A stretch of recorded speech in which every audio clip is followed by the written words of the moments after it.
subscribe. And hello, everyone. Welcome to Haunting Live podcast. Yes, we are live. We're back live here for the first show in a while that we've been able to host a live podcast. I'm super excited about this, and hopefully everything works smoothly today for us here. We've done a lot of testing in the studio on new equipment and stuff like that, so I'm really hoping things go smoothly here today. I'm sure they will. But first of all, thank you everybody so much for tuning in. We are live here on our Facebook page, and we do have a special guest, Dana Jensen. She will be joining us here in just a moment and talking about her psychic life and what she does as a psychic medium. But first of all, guys, thank you so much for tuning in. And we are hosting here episode number 9 of season 2 today. And thank you so much for following us, of course, over on social media, on our Facebook page. You can see our Facebook page officially.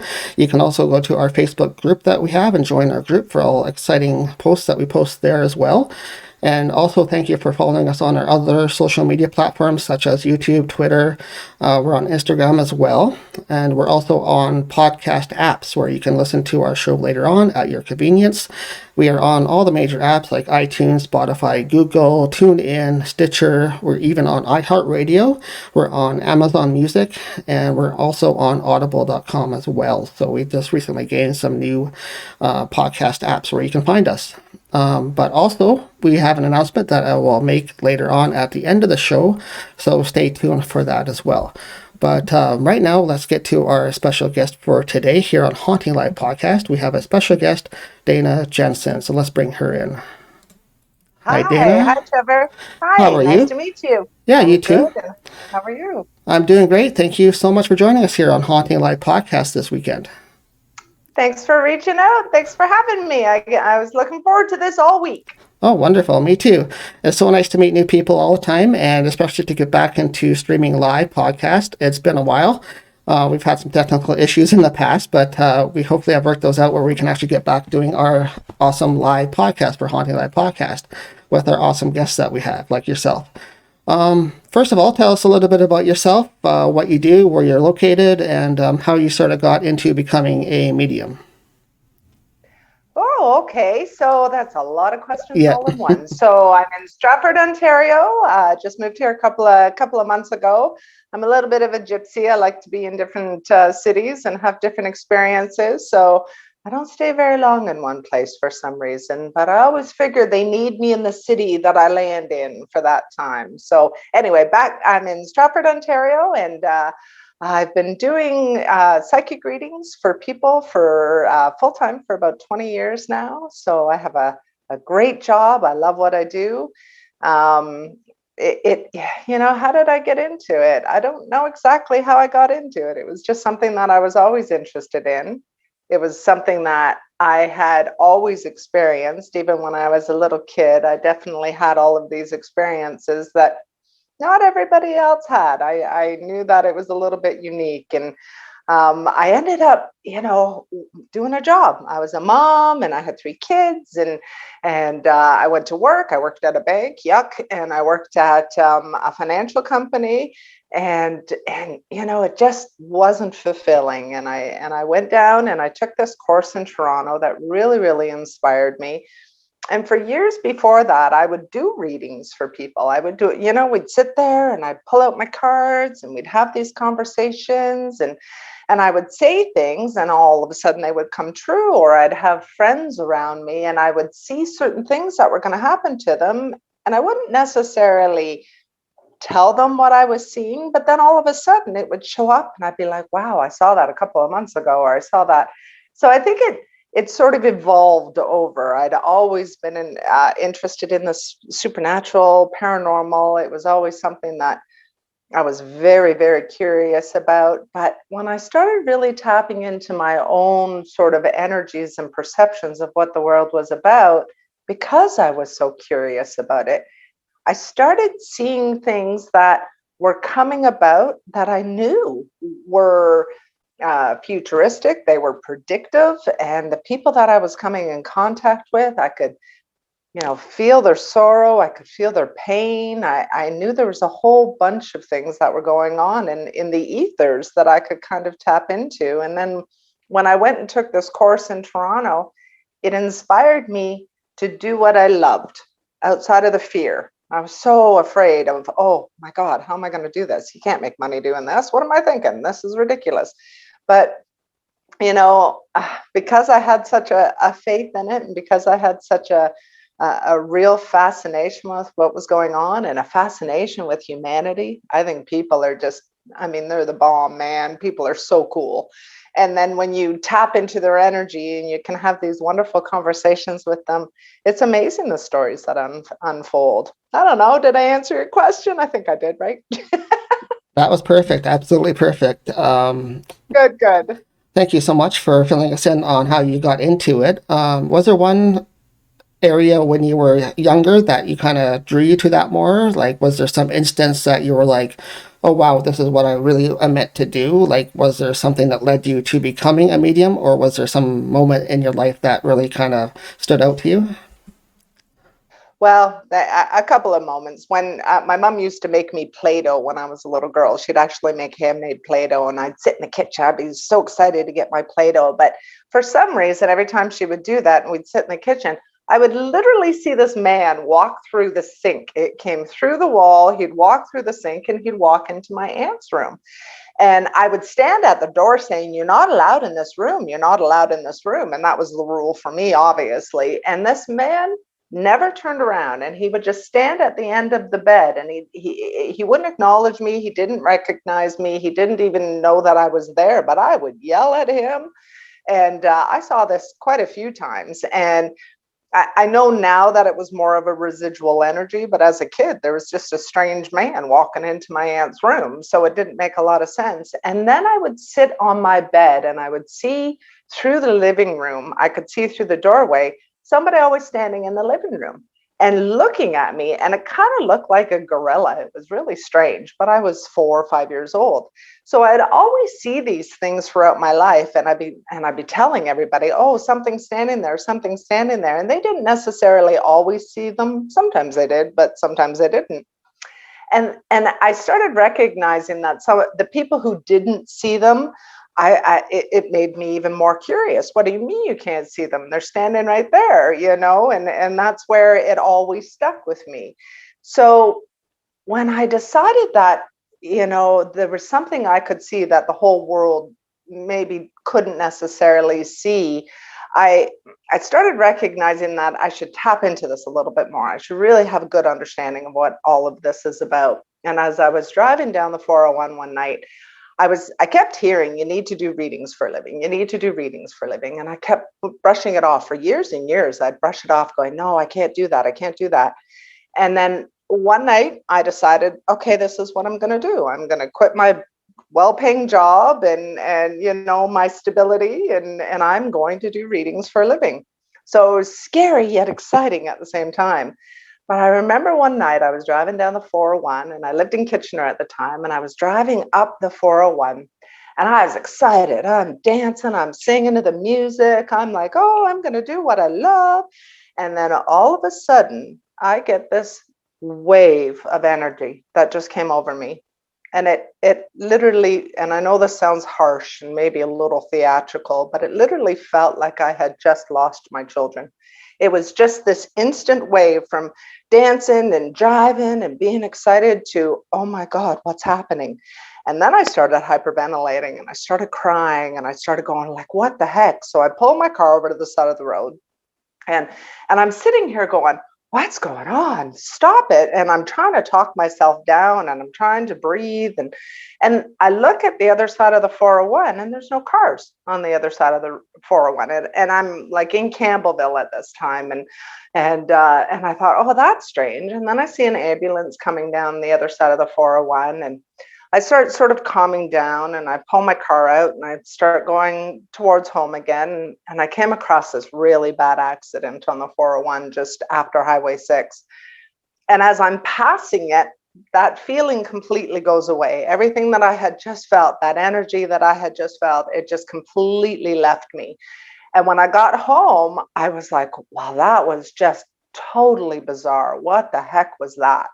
And and I turned on the news, and apparently this woman had a car accident and had lost her two children in the car accident. And as I was driving into the momentum, I felt it coming my way, and it literally just it enveloped me. It felt like almost like there was jello on top of me. It was a really um, it was a really and even now it kind of shakes me up and leaves me a little bit breathless, and I sit back and I was like, wow, I felt that. I was like, I felt everything that that mother was feeling.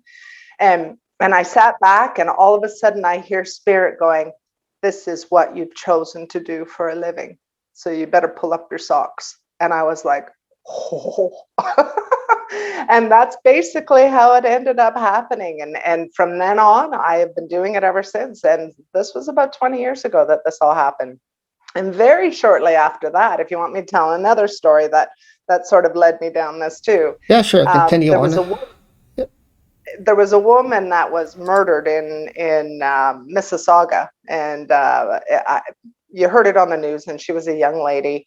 And I just sat there, and I kept getting visions of who this young lady was and who killed her and the whole bit. But I don't know if I was 100% confident in who I was and what my abilities were at that point. And I don't know if anybody even remembers this, but the neighbor ended up killing her in a jealous rage and took her body up north, just past Ajax and Whitby and in around there. And we even went out to look for him. I knew where the body was. We went out, and I was like, it's north of Ajax and Whitby, and it's beside a red field. And I kept thinking, what would be red? What field would be red? And actually, when soybeans are about ready to be harvested, they're red. So the whole field is red. And so that was something that we kind of put together. But I had a friend come to me about two. We never found anything, thank God. I don't know what I would have done if I had found anything. But but about 2 months after that, I had given a list of everything that I had seen in this case and what have you, to my friend and to the guy that I was dating at the time. I said, here, hold on to this for later. And about 2 months later, sure enough, did the neighbor not turn himself in? And everything that I had written and where the body was and the whole bit was, and my girlfriend just showed up at my door. She's like knocking on the door. She goes, have you seen the news? And I said, no. And she goes, oh, let's look. So we go and look at the news, and sure enough, and she's like, wow, that was pretty crazy. And I was stunned at what happened from the time that I had committed to saying this is what I was going to do for a living. What started coming to me because I was open to it, because I was ready to receive it. I took it on. I was like, okay, this is what I'm going to do. This is how I'm going to do it. I'm going to help people the best way that I can.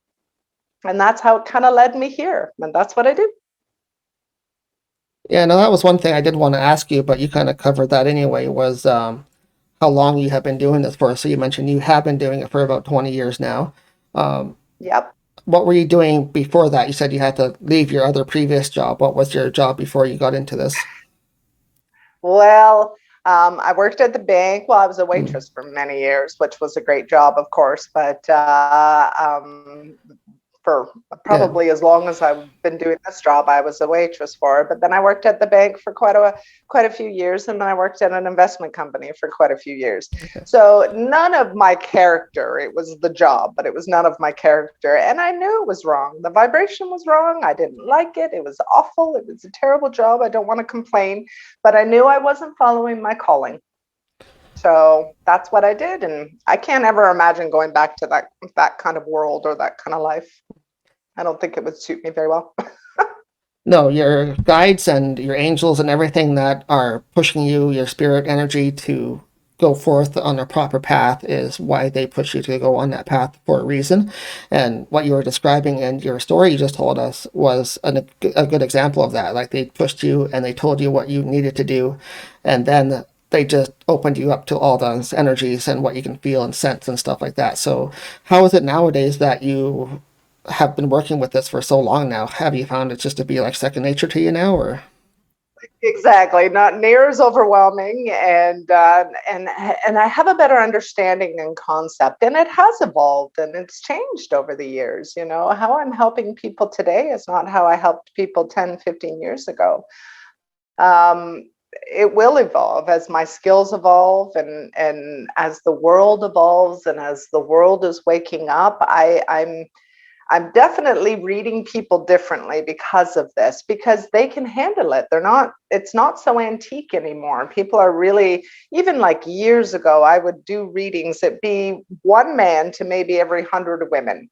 And even the men now are starting to come around, because it's maybe like 1 in 10 now. Sometimes I have days where it's all men and it's no women. And that just blows my mind. So I think everybody's starting to kind of come on board and say, hey, what's happening here? What's going on? I think we're starting to see things and feel things. And I know when people lose people, it it turns on something in you that you're very curious. You want to know if I can still communicate, or you want to know what the signs are if they're still around. And it's usually because of a loss of somebody that actually triggers it for people. And then they go out seeking, and they go out experiencing, well, what is this? You know, what is the world about? Even when you're ghost hunting, what an amazing thing to do. Even when, you know, even when it's not so active or what have you, and then one profound thing happens, and it just makes up for the whole time that you're there. The whole entire night was perfect because you've had one episode of being able to connect to the other side. It's pretty remarkable, actually. It is. We find that too when we do investigations. Like, you might have an investigation where absolutely nothing happens, but then you have another one where only one thing happens, but somebody that's maybe new to it might think it's minor and nothing, but somebody that's experienced might think, well, that's what was meant to be. That was what I was meant to be there for, to communicate with that one energy that's there. Have you That's found right. that a lot when you're dealing with clients and stuff like that day to day? Have you found that people come to you for a certain reason, like they're meant to be there with you, or? Well, you know, it's really funny because I have such a range of people that come and see me from really all walks and all over the world, because I do Zoom readings as well. So I have clients that come from everywhere, and and you know, in some cases everybody is pretty similar, just as loving beings and what have you. But then, you know, everybody is so unique and different at the same time. So you definitely have to make it individual, and you are getting individual messages. Some people don't want to talk to anybody from the other side at all. Like, they don't want to hear from anybody, which always shocks me, but it's true. Some people don't. They just want to know what's happening. They want to know what's coming up in the future. So that's more about a prediction. That's more about what's happening, and what they can kind of keep their eyes open for. And the way I say that too is that I'm always going to be shown different paths of things. They're going to, it almost looks like octopus arms to me in some way. And what I always try to do is pick the highest reality to read. And then I just sort of, you know, go with that, and tell them what it is that I see. And I always make them record it. And my little secret is never go to a reader you can't record. Okay. That's just my little secret. And I always say, you know, just be really open to the process, because the process is what's so cool. And the validation will come a little bit later when all of this kind of happens. And that's actually when the reading is the best. That's when it's the most interesting. And that's when you get the validation that you need, that you're on the right path as well. Yeah, your guides and your angels definitely guide you to where your path is supposed to be, what path you're supposed to be on. And have you found any examples when you're doing your clients' readings that they've come back to you later on and said, oh, well, you were so 100% right, you were dead on? Can you give us sort of an Yep. example of that? Oh boy, I have lots of those examples. No, just kidding. You know, I even have people who come to me from 7, 8 years ago who have had readings with me, and they go, "Oh, I just ran into your CD. I found your CD, and I played it, and it was so amazing because I used to do CDs." So I find that pretty cool. Trying to think of anything offhand. You know, I've had people say, oh, actually, I'll tell you one story. I have a friend who, she was looking for a house to buy. So I was sketching it out. We were just sitting there. And she's like, I'm trying to look for a business and what have you. And I was like, oh, I kind of see this house and I think it's in Burlington and blah, blah, blah. And I'm drawing it out and, I'm sketching it. I'm not an artist or anything. And sure enough, 5 years later, she goes, "Here, does this look familiar to you?" And I said, "Oh," I said, "I drew that picture." Sure enough, it was the house that she had bought and was in the midst of selling. And even the plants were where it was supposed to be, even the brush and the shrubbery and all of that. I mean, it was pretty identical how it was. And even, I'm a skeptic, right? By heart, I'm a skeptic. But when things like that happen, I just sit there and go, "No, that's just pretty darn cool." But there's lots of stories. Lots of people have come and said, "I met the guy that you said, he looks exactly like you said he did." And I try to give distinction where, if they have certain facial features and what have you that are sort of unique, I try to give the best description that I can. So they'll even tell me right down to the dimple, or they'll tell me right down to the bald head, or whatever it is. So the best thing that I can describe with that is that it's actually you creating that. It's not actually me. I'm just sort of interpreting the data. I'm not actually creating that for you. I'm not actually putting that out for you. This is something that's already in your sequence. So in a way, you got to kind of ask yourself, is this a fate line? Is this supposed to happen? Because if I'm sitting here having a reading with you, and then all of a sudden I can see the man you're going to be with in a year or so, is it a fate line?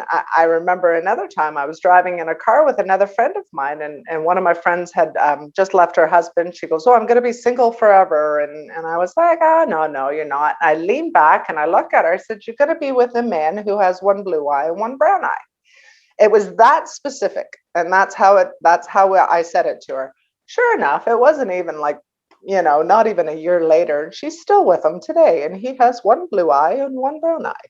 And so it's pretty interesting to kind of think of, really, what is that? That's something that she was already putting out there, and I was able to just pick up on the data to give her one distinction that would stand out above everything else. And that's how it ended up being. But that was her doing it. I was just picking out her data as she was doing it. It was all her creating it. And that's what I think it really is. I think I'm just reading the data of what you're creating. So quite often I'm just confirming what you kind of already know. You just need permission to go for it. That's how I see it. Right, it's kind of like playing off your intuition or playing off manifestation, what you're manifesting in your own life.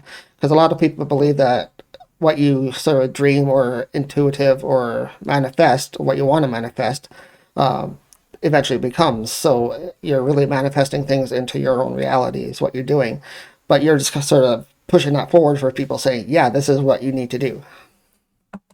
Well, I think it gives them a little bit of an awareness for themselves. I think they're able to kind of maybe pay more attention instead of being so dismissive. Spirit, if you can be quiet with yourself for a little while, if you can turn off the YouTube, if you can turn off the TV and the radio, and just be with yourself. It's kind of challenging, actually. Try it sometimes. It's hard to be with yourself, but that's where spirit's talking to you. That's where that mind and that data download that you're getting, that's when you're going to hear it. You're not going to be able to hear it if there's some like rock band going on behind you, and you're trying to listen to what spirit is whispering to you. You're not going to be able to get what you fully need out of that.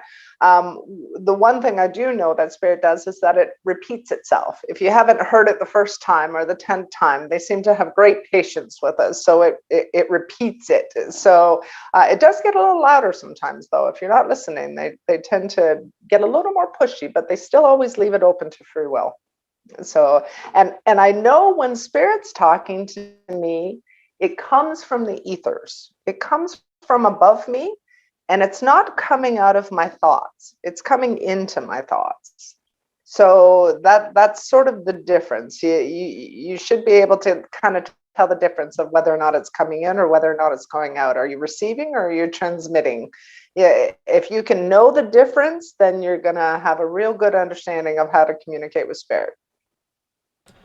Yeah, what would you recommend to somebody that maybe, I know you and I were talking just prior to the show today about um, people that are at home right now. A lot of people still in lockdown situations or are not able to go to work. They're working from home. So they're in their space a lot more. What would you say to people since we're sort of talking about receiving messages? Maybe they're experiencing things for the first time that they're not sure of, or they're at home experiencing paranormal activity and they really have no idea what it is, what's happening to them. What sort of advice or would you give to people that are in that situation? Well, first of all, I'll start off with the energy is powerful lately, and everybody literally feels off. Like they feel off. Something's not right. Something's going on. We don't know what it is. And it's hard to stay grounded in that mechanism because your neighbors are off. You know, if you live in an apartment building, the people above you and below you are off, and all of this energy is moving around you. And if you are not the person who is very self aware, it's going to drive you mad. It's going to drive you crazy. So I always suggest grounding. Quite often, you will see things like we were talking about the guy that comes in my hallway who shouldn't be in my hallway because I live by myself. So I go walking down the hallway and I'm like, whoa, and it startles you. But I wonder sometimes if it's not necessarily somebody from the other side or actually somebody who's having some sort of an astral travel body experience, this out of body experience, and I'm actually seeing the energy in my hallway. It could be somebody who lived here before who's dreaming of the time that he was living here, and all of a sudden he's walking down the hallway and I can actually just see the energy. So it's interesting how this is happening. I'm actually getting quite a few people who are saying I'm catching photos, I'm hearing voices, there's things that are going on. But again, I think it has something to do with the dimensional shift, because I think everybody is raising their vibration because of situation and because of curiosity, and because there's something innately in everybody that's saying maybe we need to get a little bit more spiritual or have a little bit of an understanding. And I'm not going to say everybody, I'm going to say that loosely, but I'm going to say a lot of people are really waking up to wanting to kind of find their own sort of spiritual path and journey, which is never ending. It's always something that's always going to evolve, and it's always going to be different. It's always going to be something that you can look forward to, and you're never going to know it all. So, there's no pressure then, right? That's how we have to look at it. I always say if you want to know the questions, if there's certain yes or no questions that you need to know, what I always say is ask the question in your mind before you finish the question in your mind. If you hear the yes or no coming out of the ethers before you finish the question, that's spirit talking to you. If you ask the question and then hear an answer yes or no at the end, that's you talking to you.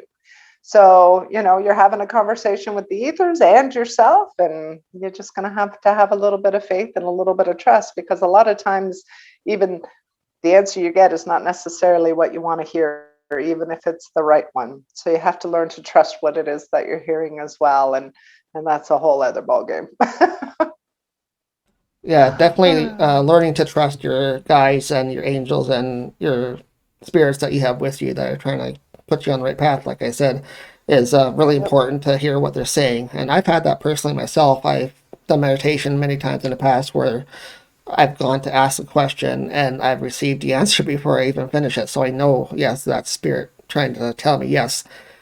But I guess afterwards, when you hear the answer again, you're kind of confirming yourself in a way that, yes, that's the correct answer. So that's kind of the way I look at Yeah. things with that too. So, anyways, I guess we can go on to our next topic here. Have you been busy during the pandemic since you're by yourself? You mentioned. Have you been busy doing readings and stuff like that, or what have you been busy with your time?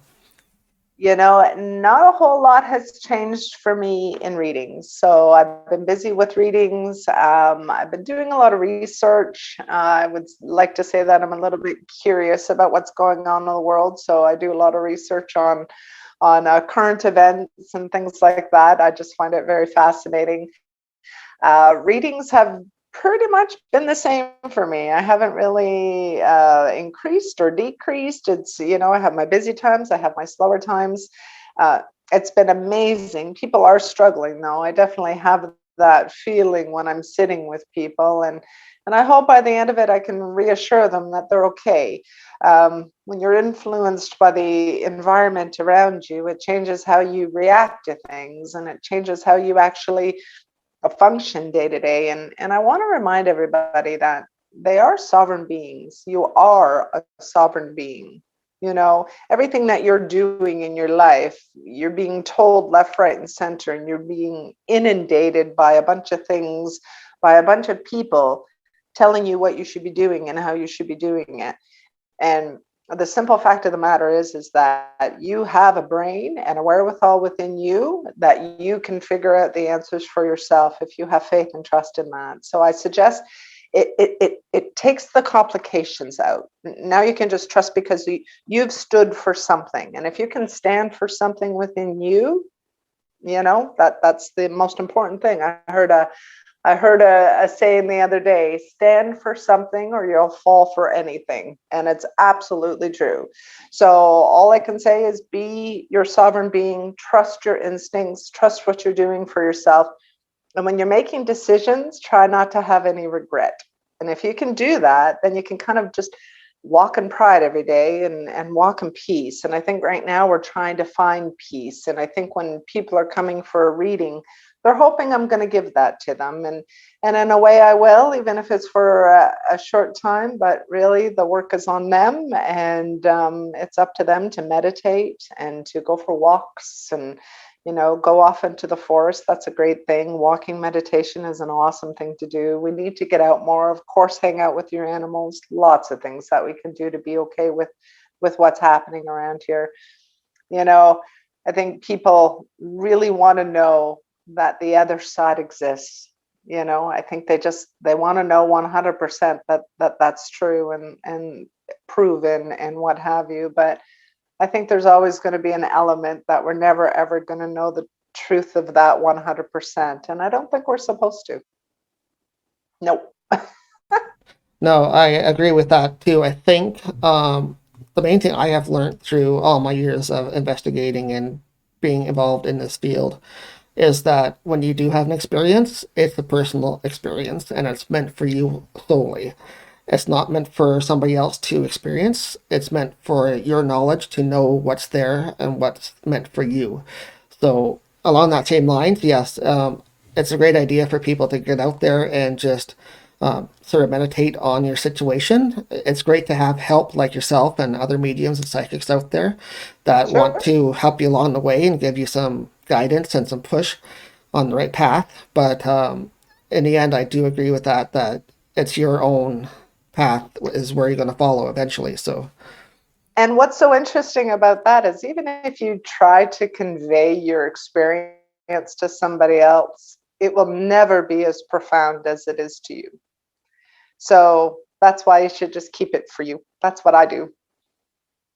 yeah, no, that's what I do, the same thing. Like, whenever I have an experience out in the field, I'm like, okay, that was meant for me, and I'll take it for what it's worth and learn from that experience. So, I think when you have those experiences, it's meant as a learning tool for you to progress and continue down the path that you're on. So, so what's coming up for the future for you, Dana? Is there anything coming up that you're working on that you want to announce or talk about, or?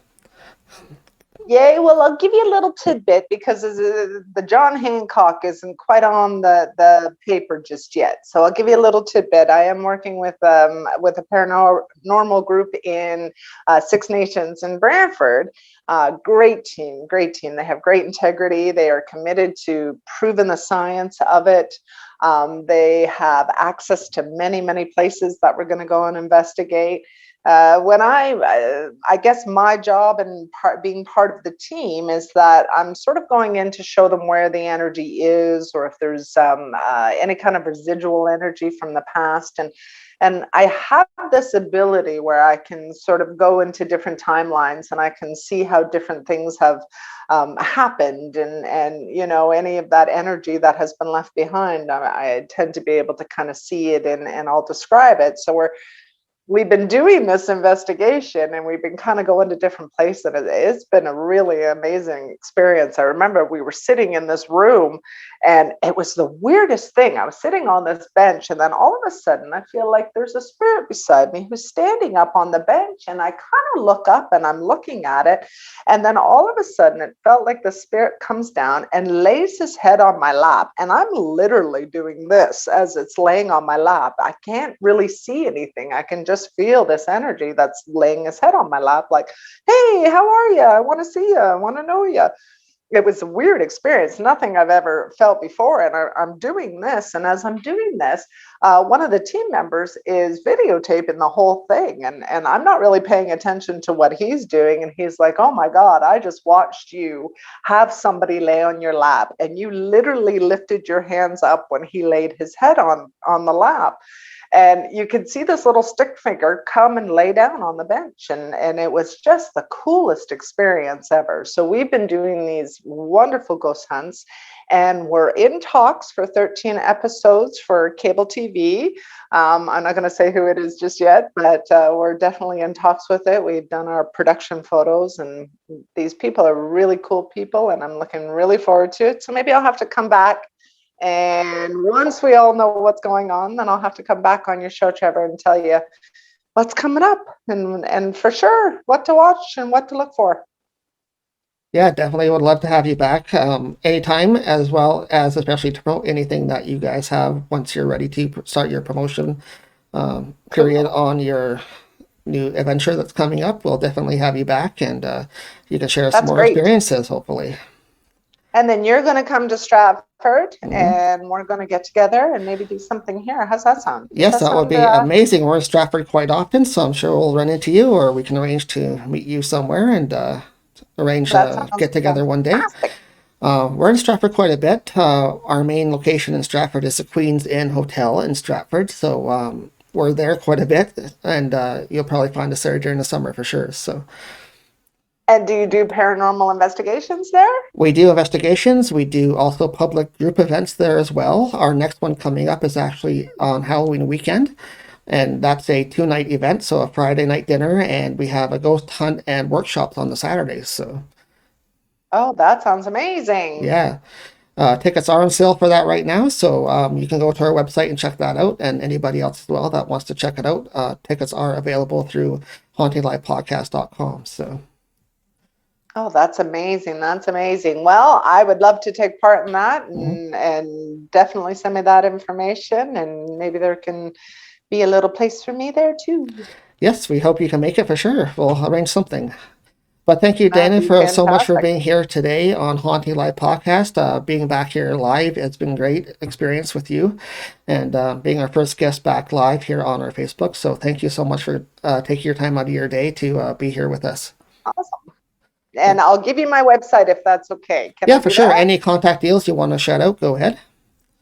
The best way to contact me is through my website, and it's danajensenspsychicmedium.com. And just go ahead and subscribe. Send me out a message. That'd be great. And if you want to book a reading, you can book it on Zoom or you can come and visit me because I'm open for business. Awesome. Can't wait to see you and meet you in person someday. So hopefully during the summer will be a great time to be in Stratford too. So. Well, we're in spring already. You can feel it. Yeah, definitely. It's getting a lot warmer out here in Southern Ontario. So thank you again, Dana, for being here. I appreciate it so much for being our guest, our first guest back on Haunting Live, being live on Facebook. It's been wonderful having you here. Sounds wonderful. Thanks for having me, Trevor. It's been a real pleasure. Thank you very much. We'll talk to you later.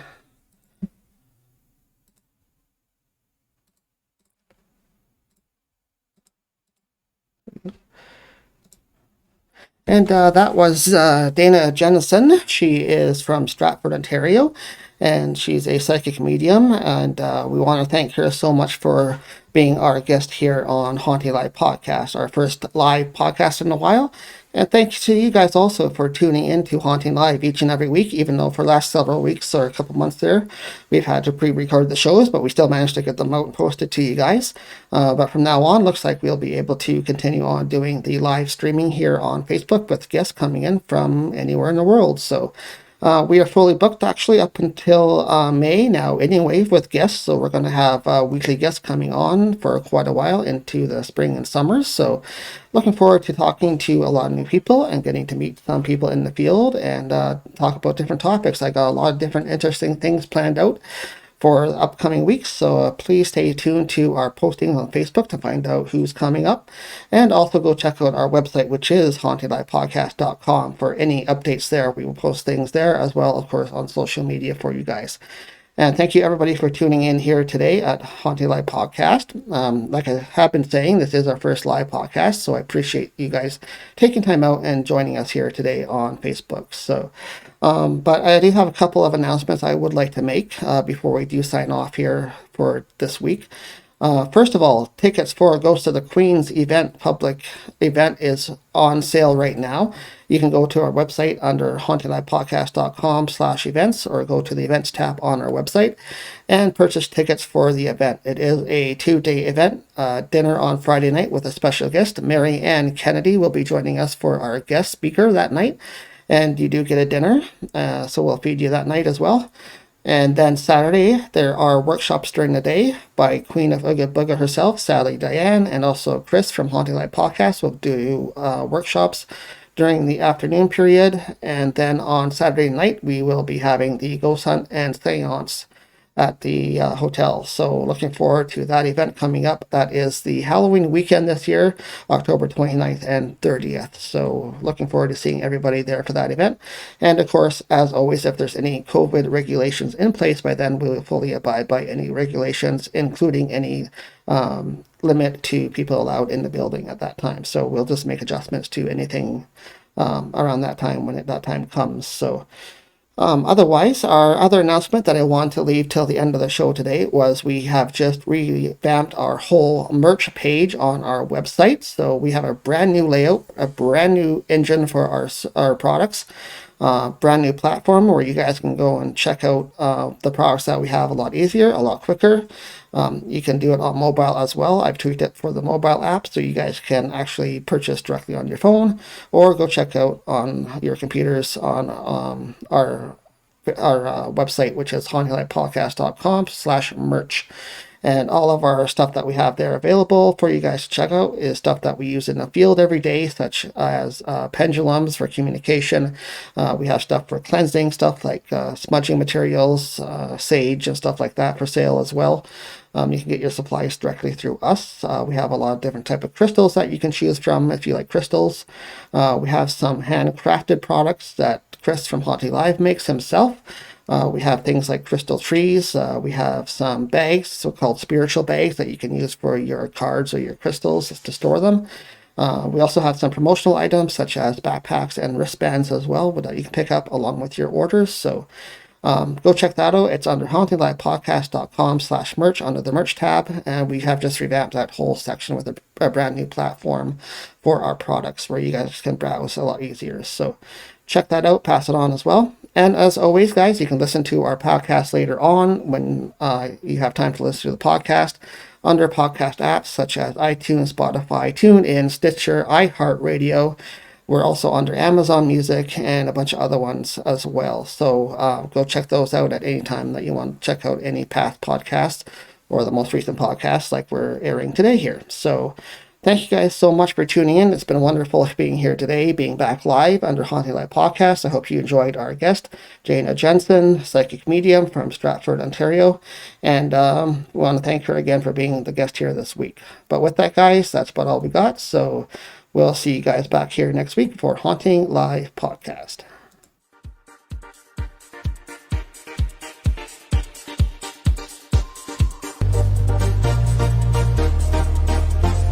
Did you hear that?